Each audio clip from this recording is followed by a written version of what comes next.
Oh boy, we gotta talk about this episode of AEW Dynamite, the second year anniversary show. So that being said, what's going on, YouTubers? For ladies and gentlemen, it's the natural scary thriller, and welcome everyone to All Elite Wrestling Review, where it tends to give you AEW Dynamite results. The show from October 6, 2021. They were at Philadelphia, Pennsylvania, at the Leah Carras, maybe Center. If I did not pronounce it right, I apologize to the people in Philadelphia, Pennsylvania. But yeah, your commentators were good old Jim Ross, Excalibur, and Tony Schiavone. And this show focused around pertains to the casino ladder match, which we'll get to that. Which it was the main event. It was also surrounding the whole thing of the debut of Bobby Fish, and we'll get to more about Bobby Fish later on, Bobby. And pertains to Hikaru Shida trying to get her 50th win against Serena Deeb, the returning Serena Deeb, on this anniversary show, and also surrounding the whole anniversary show, 2-year anniversary show for AEW Dynamite. So yes, let's just get right into it, folks. The opening match was the 8-man tag team match that featured the Elite of Kenny Omega, who is the AEW World Champion, with Adam Cole, baby, because you know it's all that about that boom. With the Young Bucks of Matt and Nick Jackson, being accompanied by Michael Naka, get the fuck off my TV, Kazawa, and Brandon Cutler, excuse me, in the corner still. And they go up against the team of Bryan Danielson, who is the American Dragon, Christian Cage, who is the Impact World Champion, and Jurassic Express of Luchasaurus and Jungle Boy being accompanied by Marco Stunt. So the match happens. It's a pretty good fun opening match. They did a spot where Christian Cage was taking out the match with basically the Young Bucks, with the whole Indie Taker, Melissa Driver, whatever I want to say, on the outside. Didn't look that great, but hey, they told a story there where Christian Cage to protect them. I don't know why he needs to be protected. To be honest with you, he should have taken the loss here. Besides who ends up taking the loss, I'm just saying. But he is the Impact World Champion, though. Because Impact Wrestling does not want their champions look weak. Coming to Battle for Glory against Josh Alexander. I'm assuming that's why they're doing this. But it doesn't make it right. Pertains to who's taking the loss here too. So the match was going well until we get to the ending of this match, where the tail end of this match, where Kenny Omega was getting the super click of the Young Bucks and Adam Cole assisting not Jungle, a Luchasaurus, let's say, a big guy to for, I don't know what they were trying to go for, but by the looks of it, Kenny Omega was going for a sit-up pop bomb in the way, which thanks to the assist of the super click for, I guess, an elite strength type of way in a way. But unfortunately, because Luchasaurus was I guess too heavy, that they botched. Basically, Kenny Omega slipped. I don't blame the Young Bucks. I don't blame Adam Cole. I blame Kenny Omega. And same time, he is dealing with a nagging injury for over a year now. That shoulder injury. I can't believe none of that shoulder injury hasn't not been cured yet, or it's was potentially into a surgery. I don't know how he's fine through it. No, that pertains to what type of chiropractor he's got, or massages, whatever, to heal that wound. But same time, after seeing that, that was disappointing. Because as it is, it was a botch. It's not because Luchasaurus is heavy, that. It's just that they just botch. It is what it is at the end of the day. I mean, it didn't hurt the match though. But yeah, the crowds boo because of that. What can you do? In the end, it was the Elite winning. They pinned Jungle Boy after doing a triple BTE trigger. Adam Cole, the Young Bucks, Kenny Omega. That was a cool finish, except for one thing: why they had to be Jungle Boy? Why couldn't it have been Christian Cage? You still could have protected him in a way, But I guess they want to have Jungle Boy take the pinfall here. Well, better than having that happen to Luchasaurus than Bryan Danielson or Jungle Boy. But yeah, it was whatever. Yeah, like I said, the match was good until that botch happened. But minus the botch, it was a fun opener. Jon Moxley, who's backstage, he says that there is no one in AEW that can pin or submit him, and now AEW wants to make him play a game with ladders. And he's been in ladder, obviously Jon Moxley has been in ladder matches before when he was Dean Ambrose in WWE. But he says that they're in Philly, so if they want to get weird, and says that he's very happy to do that, and says that AEW is in his company, and Omega is carrying his belt, and that's basically it. And then we get CM Punk coming out. He comes out to cut a promo. He asks the crowds if they're tired of the love fest yet, and obviously the crowds said no. By the way, before that, CM Punk jumped into the crowd, because he's happy. He's never been so happy ever. But he says that he isn't tired of it, so he's going to keep it going. Talks about how he lived in Philly for 3 years. During the time that he says he lived, ate, slept, and breathed pro wrestling. During that time, he was actually working for TNA, Ring of Honor, and the Indies, and was even running the Ring of Honor dojo. And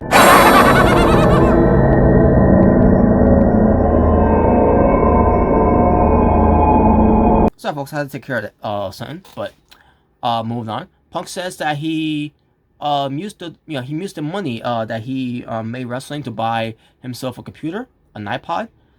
He thought that he was rich.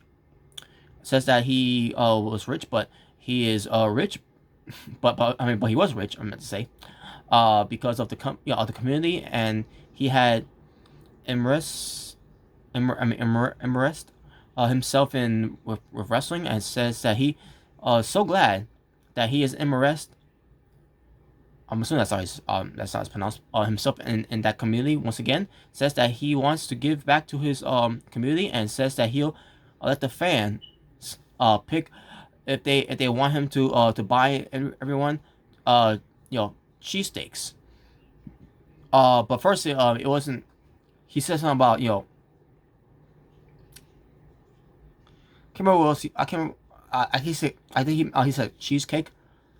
But then he says cheesecake is good too, no, but also cheesesteaks, cheesesteaks, chance to the Philly cheesesteaks, which is delicious, by the way. Except I never tried Philly cheesesteaks in Philadelphia. Actually, I tried them in Nathan's from my area, obviously, and from a food truck. And I can't remember if I tried Philly cheesesteaks somewhere else. I'm assuming from a diner where I was with my coworkers at the time. But I digress. But anyways, but either way, the Philly cheesesteaks are so delicious, and that's basically what it is. It pertains to a Philly cheesesteak that's been been offered. But anyways, he says that everyone he's buy everyone cheesesteaks or wrestling, or wrestle. I meant to say, and he says that if Daniel Garcia has any balls, he will face him Friday on Rampage. And then also he goes to the crowd, not into the crowd, but he goes to that crowd, to that crowd, or no, maybe scratch that. He goes to the guardrail where he sees a fan who's cosplaying Orange Cassidy, and he gives the fan his sneakers. CM Punk give a fan a souvenir. Wow. And there you go. That was it.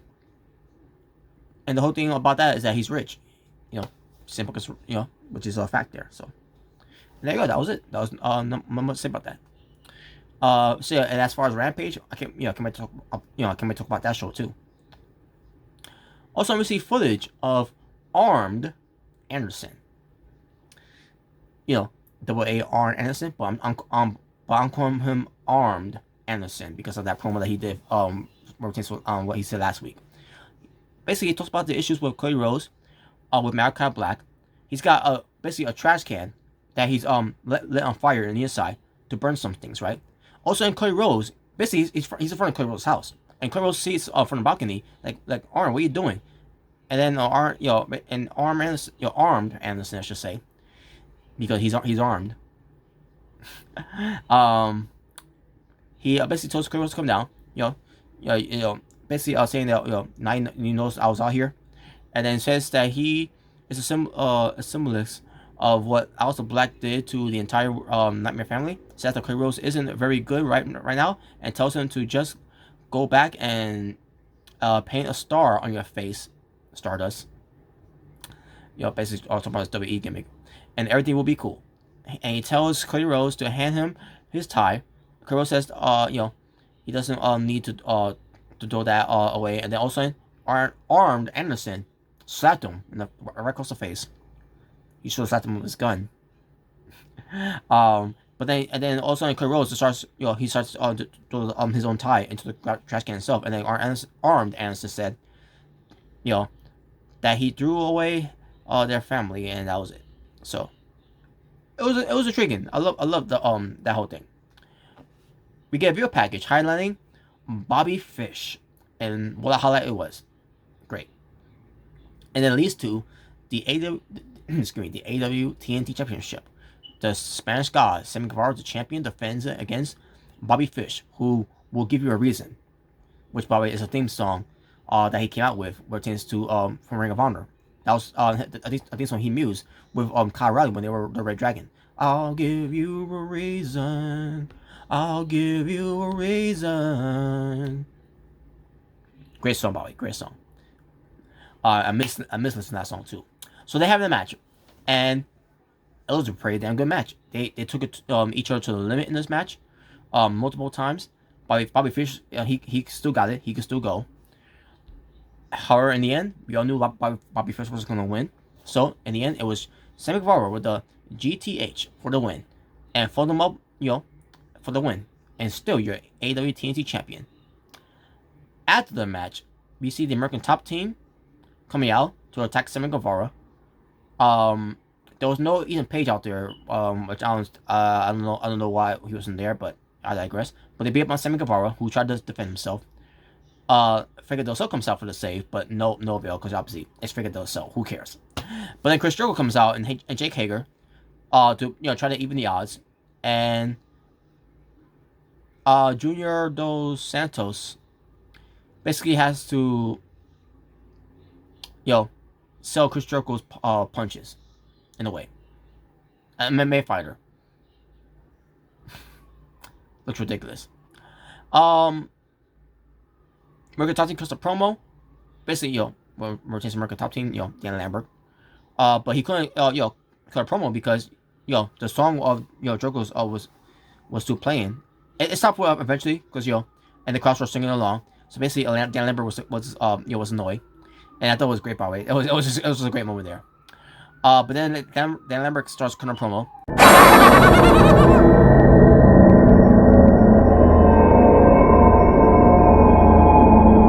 And he says, basically, he runs down AEW and the fans again, same old stick and all that, whatever.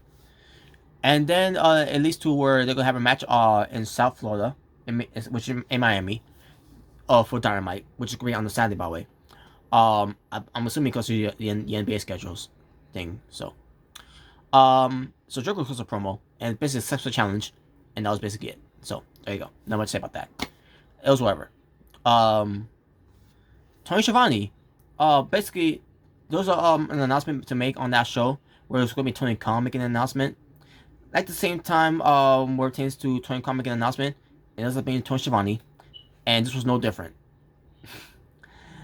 Why can't I just say Tony Schiavone is going to make an announcement, folks? On behalf of Tony Khan, just say that, and then people will not be expecting so another Tony giving that announcement. But the major announcement with Aubrey Edwards in the ring, which we all knew what was going to happen, what was to come, because we all knew the rumors of what was going to be represented, because Aubrey Edwards had a title belt in the bag. It's the TBS championship that's going to be for the women's like the TNT title is for the men's, the TBS is going to be for the women's. And the reason why this is going to be done for that is because, they want to give AEW Dynamite more exposure on the Super station on TBS once, we get to January. And meanwhile, because Rampage, TNT is loving what Rampage is all about, how it's being booked, how it's being presented, and how it's being it's being structured and all. That they love the concept of Rampage, and they want Rampage, basically they want Rampage to remain on TNT. That way, retains to the TNT champion could defend it on that show, and the TBS title, retains to all the women's wrestlers could be defend the TBS championship on TBS, which I think is a great concept. So, and no, I don't think this. And by the way, I don't think there's gonna be no draft. No, because to be honest with you, AEW doesn't need a draft. They're not the WWE. They're different from WWE. So there's no need for any any drafts where it tends to you having wrestlers going to a Rampage and then going to Dynamite. I mean, can they do it? It's up to them. Can they do it better? I believe so. Way better and way more continuity than what WWE is doing right now with their WWE draft for over the years. But if there is to be a draft, if AEW does it, I wouldn't be mad at that. If that's what they want to do, let's see how they book it. Let's see how they structure it. Let's see how they want to to make it mean something.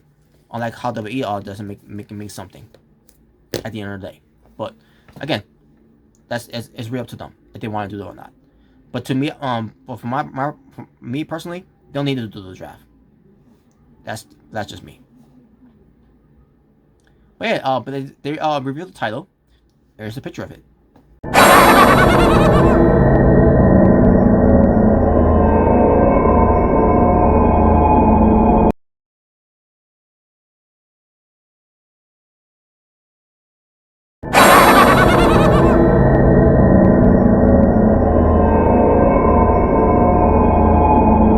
There you go. Basically the same thing like the team title, except it's the TBS logo, and so I didn't mind it though. It was cool. I love it.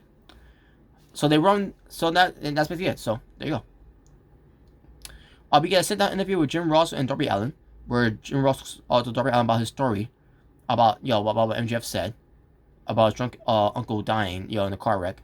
He said that he survived the night, and he'll survive anything that MJF throws at him, and that's basically it. So then we get to Darby Allin being cleared by the Icon Sting versus Nick Comoroto with the factory at ringside, retains to QT Marshall and Aaron Solo.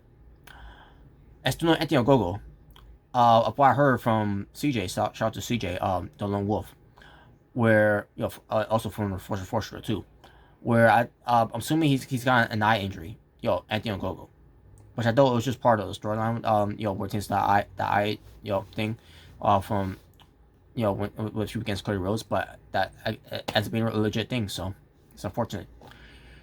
And it's unfortunate that with no Anthony Ogogo, the factory is once again getting buried again here. So this was no different here, where Darby Allin, attack, Nick Comoroto, before the bell rang and all that, diving on the outside and all that. I mean, Nick Comoroto got some offense, and think about this: Nick Comoroto, who's bigger than Darby Allin, taller than Darby Allin, and he got some offense on Darby Allin. And also Aaron Solo got taken out too, by the way, at one point. And then in the end, basically they went commercial break, and they come back from commercial break, and immediately Darby Allin goes for the coffin drop and gets the win. And to make matters even worse, it's like you might just kill this faction now. You might just kill it, because what happened next was Sting getting in the ring with Darby Allin. QT Marshall sneaks in with his bony shirt and all that, like Charlie Sheen from 2.5 Men. Goes for the diamond color to Sting. Only Sting to no sell it, pop right back up, goes after QT Marshall, and gives him the Scorpion Death Drop. I'm like, what the fuck did he do to deserve this? Are you fucking kidding me? Why? What? He's been nothing but good to this company. He's been doing trainings for these up-and-coming wrestlers in the factory.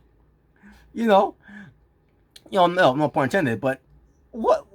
And let's not forget about this too. Dustin Rhodes wrestled QT Marshall on on Dark Elevation at one point. After the whole story about Dustin Rhodes' behavior from the Plane Apart from Hell when it came to the Dark Side of the Ring documentary, you know, where people wanted to cancel him, and he did, and basically it came to a point where he wanted to deactivate his Twitter at that time, for the time being, just to quiet things down. And then we get to that Dark Elevation match between those two, QT Marshall and Dustin Rhodes. And Dustin Rhodes wins over QT Marshall. Like, are you kidding me? And then this happens. You might just kill the faction at this point. It's worthless.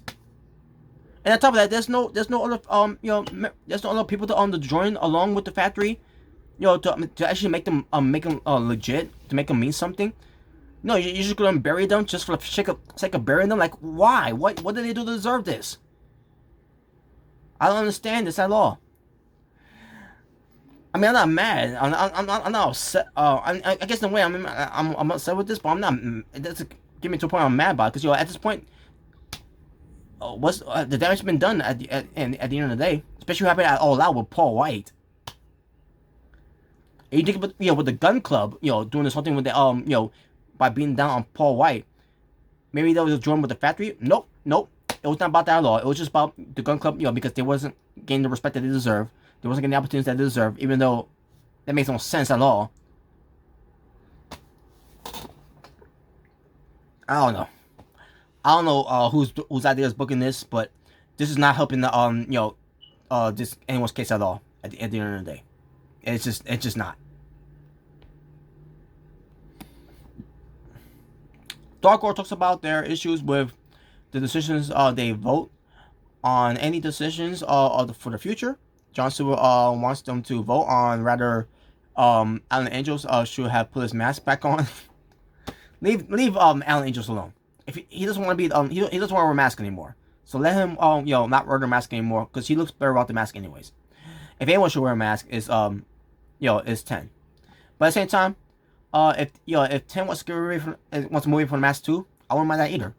So I'm glad that that Alan Angels is finally getting away from the mask, so that he can stop being called 5. And hopefully we get 10 going eventually move away from the mask too. He could be called Preston Vance. So there you go. But there you go. But yeah, the Dark Order's back together though, and hopefully that remains everyone's expectations. Tony Schiavone, he interviews Dante Martin in the ring. Says that Tony Schiavone said this, that he has been improving himself for the last few months, and says that he's given guys like Kenny Omega a run for his money. And also Dante Martin takes the microphone away from Tony Schiavone. That's him. So who the fuck are you? Like you're new here. You're a rookie, and you're taking the microphone away from Tony Schiavone. What is it with people taking this microphone away from Tony Schiavone? How's this even an interview if you're taking the microphone away from Tony Schiavone?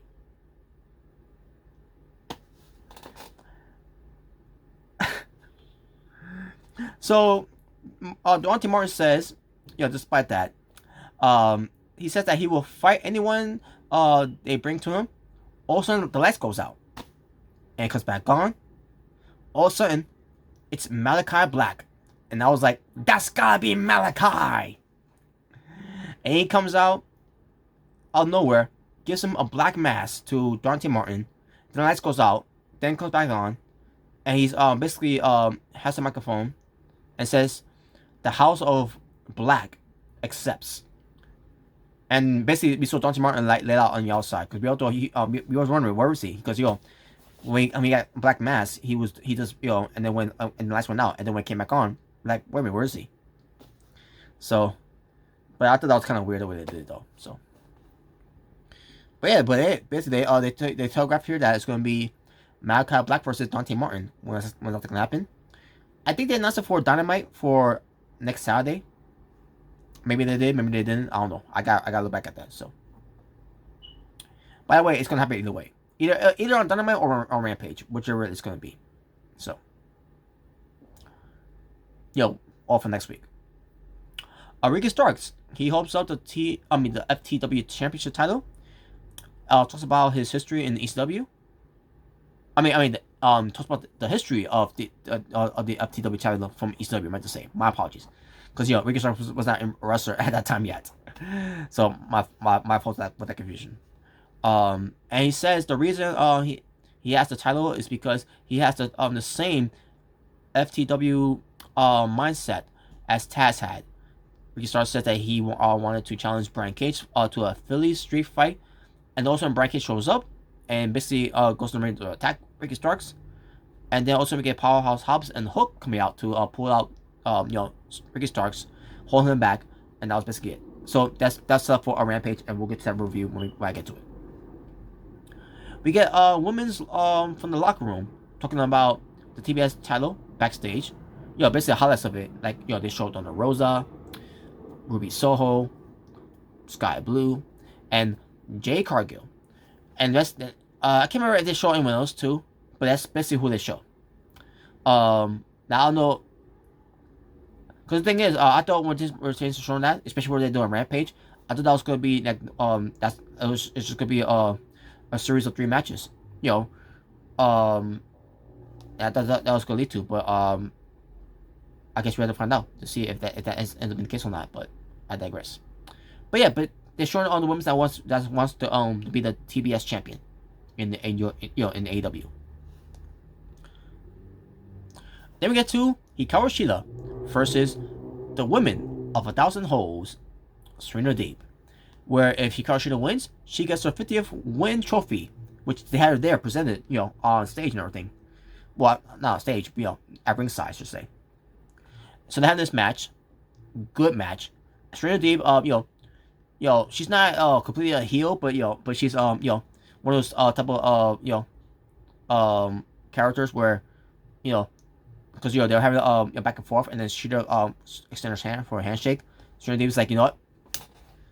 We're in a wrestling match. No time for handshakes and all that, right? So they start having at it and all that, and they're having a very good match to the point where Hikaru Shida lost to Serena Deeb. Like, whoa, I wasn't expecting that. So Hikaru Shida lost here, so she doesn't get her 50th win here. Also, we get Serena Deeb leaving the ring to get the 50th achievement trophy. Gets back in the ring and smashes onto Hikaru Shida, which is now the heel turn has now officially been completed. Now Serena Deeb is a full on heel in pro wrestling after what she did there, because we're saying sportsmanship and respect. That was not sportsmanship, and that was not any respect that I've known or everything that. She turned heel, and it's about time, because if crowds were booing her too, by the way, when they did that, because people love Hikaru Shida. They're not gonna boo Hikaru Shida. So Serena Deeb is a heel. How much you want to bet now when later on when CM Punk turns heel? They could probably turn, transform to reform the Australia Society, with other Australia wrestlers, to be Australia Society. But then again, WWE owns that right. I'm assuming. So much for that. I don't know. But I digress. But yeah, I love it though. Serena Deeb is a heel. Let's go for it. Bring it on. We get a limo pulling up when Darby Allin is walking away. He knows, someone's going to attack him. Also, we see a masked man attacks him with a steel chair. Shawn Spears. Then we see 2 masked men, which is FTR, attacking him. Then we get another masked man, which Wardlow basically gives him the F5 onto the barricades and other things that was on there. And then we had another masked man in a suit, MJF. And basically he chokes out Darby Allin with a skateboard. And then they leave in the limo and they drove away. Pinnacle. There you go. I mean, it was clever. I'll say that. We go backstage and we see Leo Rush. He talks about how he's a huge fan of Dante Martin. Says that he's a businessman, so he wants to talk business with with Dante Martin.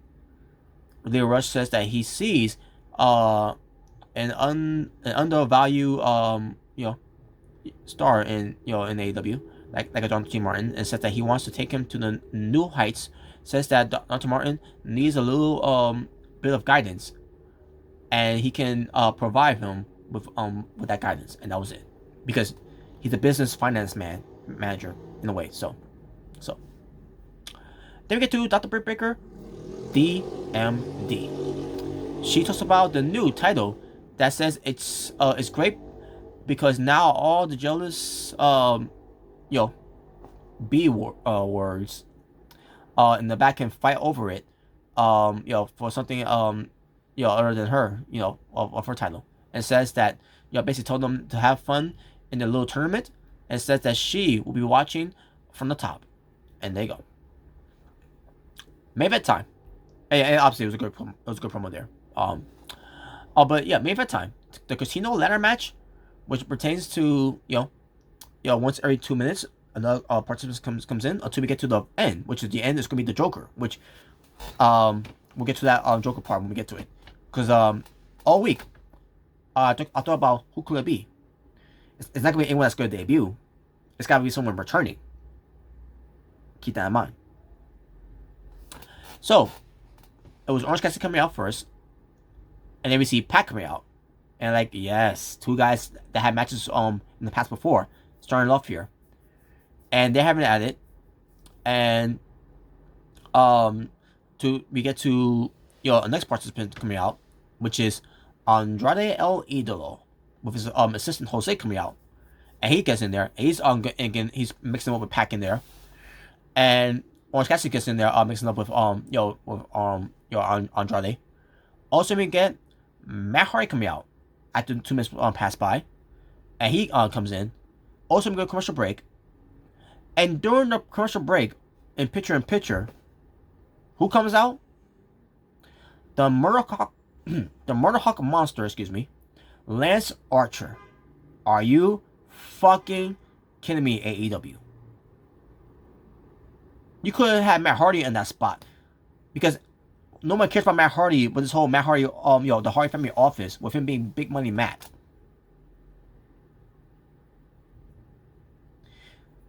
This whole thing of underutilized that Melissa Santos talking about Brian Cage. No, Lance Archer is underutilized. After having him come out during commercial break of his entrance, after he he got someone with him, one of the backstage crew, whatever. And he takes him out, which obviously is a plant, talent,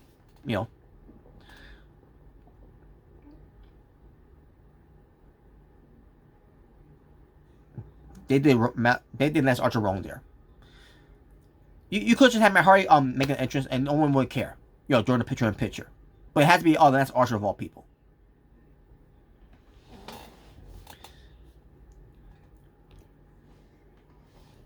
But Lance Archer was doing his thing. Also, we get the entrance of Jon Moxley come out, and Lance Archer knew it was gonna be Moxley, and he goes right after him. Oh, by the way, we saw the return of Jake Roberts too. By the way, during the picture-in-picture. Again, you could have Matt Hardy come out in the entrance during picture-in-picture, but it has to be Lance Archer with the return of Jake the Snake Roberts. Pathetic. But Moxley comes out, and Lance Archer and Moxley already have it at it. I don't know for a reason, but Moxley is wrestling with his vest on. I mean, it's a cool looking vest, but why does he remove his vest? But it's whatever. I guess that's what he wants. I guess that's what he wants to do. And then we get to the Joker entrance, and we all kind of knew and expected who it was going to be. And who comes out?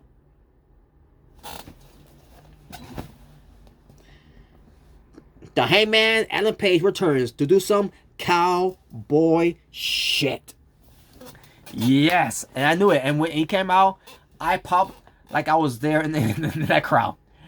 Man, if only he was there at Arthur Ashe Stadium, where we could, all of us, in Queens, New York, from that arena, could have chanted cowboy shit. Could have been popping, big for the Hangman Adam Page. With him being gone and him coming back, stew over like a motherfucker.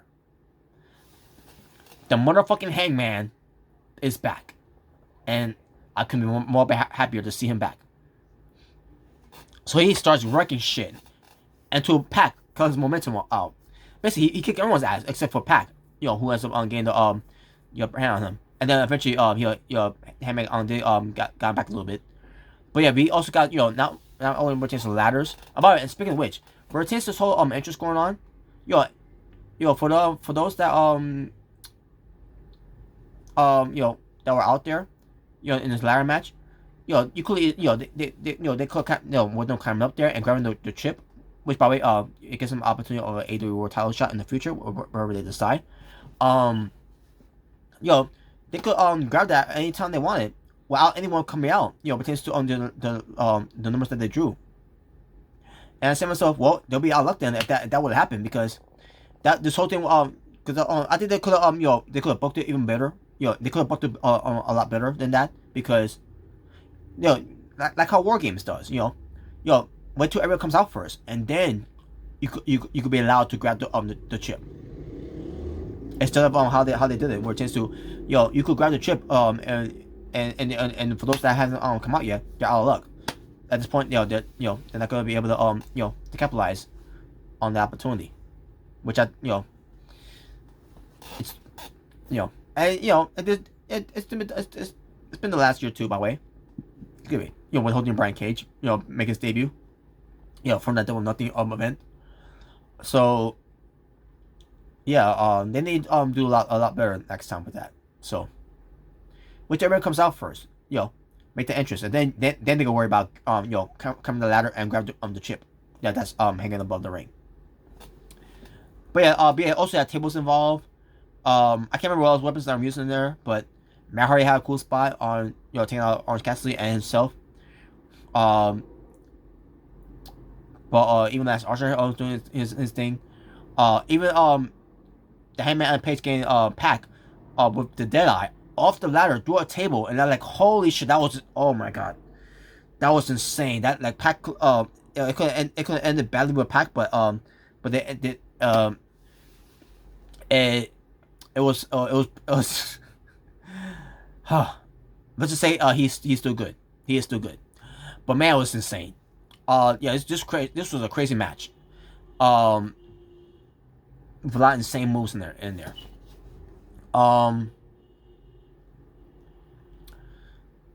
And basically in the end, it was the Hangman and Page winning. He wins, and he celebrates by drinking himself a nice ice cold beer, because that's what cowboy shit is all about with the Hangman. So yes, the Hangman and Page, retains to him never getting another opportunity of the world title against Kenny Omega. Well, this says otherwise, because he won the Casino Battle Royale. I mean the Casino ladder match to grab the chip, which means he could get a title shot anytime he wants. And we'll see what happens, because also there was an announcement that was made on Rampage, which we'll get to that part when we get to it. But yeah, I was happy that Rampage won, man. Other than Pac, was could have been my one pick, even less Archer, but I knew it was going to be Page coming back. I knew it was going to be, in this case, it had to be Page. It can't be anyone else unless it was Page, the Hangman Page. So yeah, and yeah, by the way, I think they're going by him being called the Hangman Page, because you have another guy who's named Adam Cole, who's named Adam, and we all know the Hangman is Adam as well.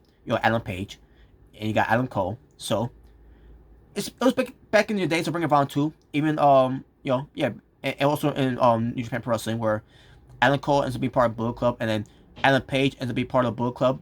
But you had two Adams in there, a Bullet Club and Ring of Honor too as well. So he was reinvented as the Hangman, Hangman Page. So Hangman Page is back, because for a while he was just called the Hangman Adam Page. Now he can be called back as as Hangman Page, which I love. Now does that mean he's going back to the noose? No, of course not. And in fact, that's why he was called the Hangman in the first place. Hangman Adam Page. With the whole because he will hang his opponents with the noose that he always wear around his neck. By the way, look it up. By the way, Ring of Honor, New Japan Pro Wrestling. Look it up. That's what that was his stick. But I digress. But there you go, folks. And that will conclude your AEW Dynamite results of your second anniversary show, which I thought it was great.